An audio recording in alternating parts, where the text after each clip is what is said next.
Welcome everyone. Bitachon, today we'll be continuing with building Bitachon. The power of Emuna makes things happen.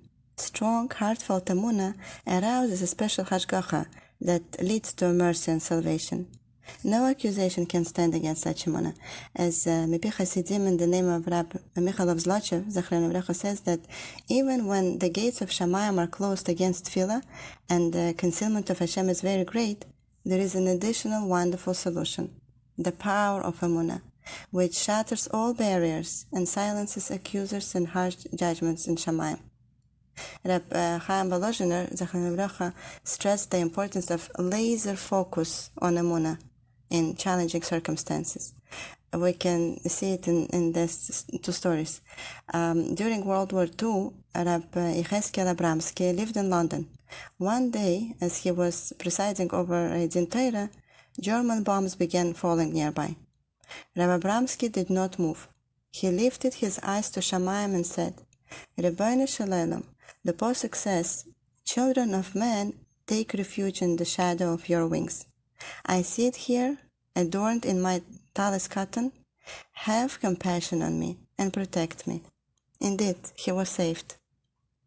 And the second story is that shows the importance of this laser focus on Emuna is when a staff member was once driving with Rab Chaim Leib Epstein on the Palisades Interstate Parkway when two cars collided nearby. One of the cars began careening wildly, heading directly toward their car. There was no time or way to avoid being hit. Seeing the car hurtling at them, the Rosh Yeshiva called out, Ein oid milvadoi. Miraculously, the car suddenly swirled in another direction, missing them by inches. Instantaneously, with no forewarning, the Rosh Yeshiva was able to call on his inner reserves of Emuna. Rav Mordechai of Lechovitz used to say that when judgments prevail against a person, he should recite the bracha Shehakol Nihya B'Dvarei and strengthen his belief that everything comes about through Hashem's word. He will thereby sweeten all judgments and bring about his deliverance. A father of 9 children was sucked into a complicated court case. He had been framed for a crime he didn't commit and was being threatened with years in jail. Before his day in court, he went to Rav Israel Yaakov Fisher, the head of Eden Haredis and Rav of Zikron Moshe. Crying, he told the Rav what was threatening him. Rav Israel Yaakov opened his drawer and took out a candy. Take this candy and put it in your pocket. Pay no attention to what happens in court. Hold on to this candy the entire time.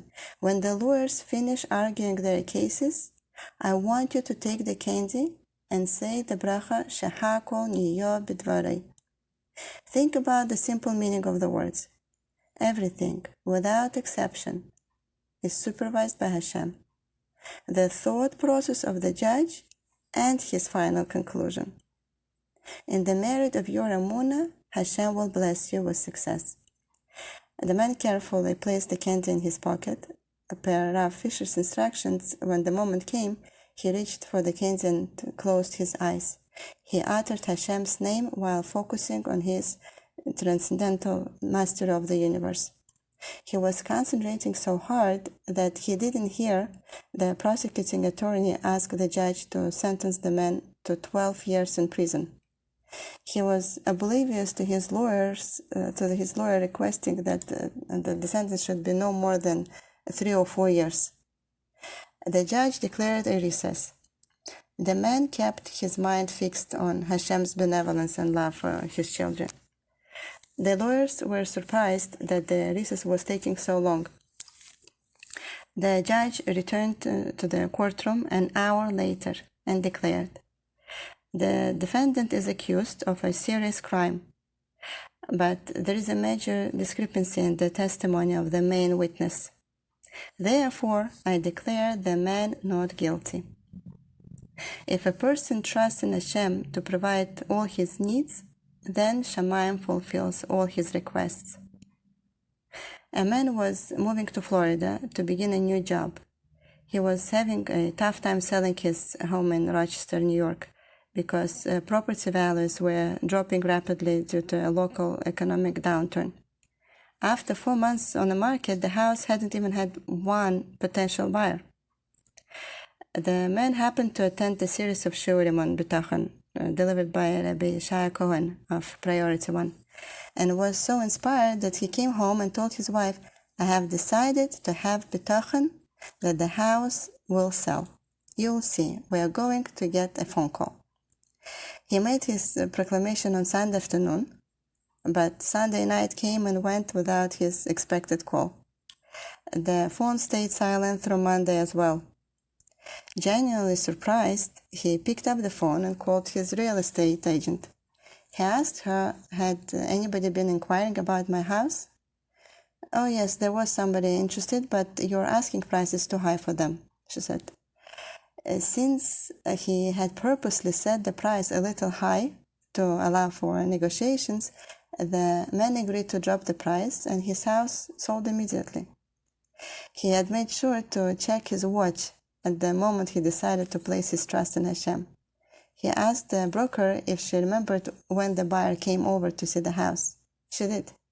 It was around 1:30 p.m., the same time that he had decided to leave the sale up to Hashem.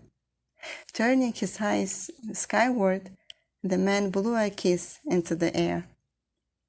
Thank you for joining. I wish you all Hatzlacha Rabba and a great day.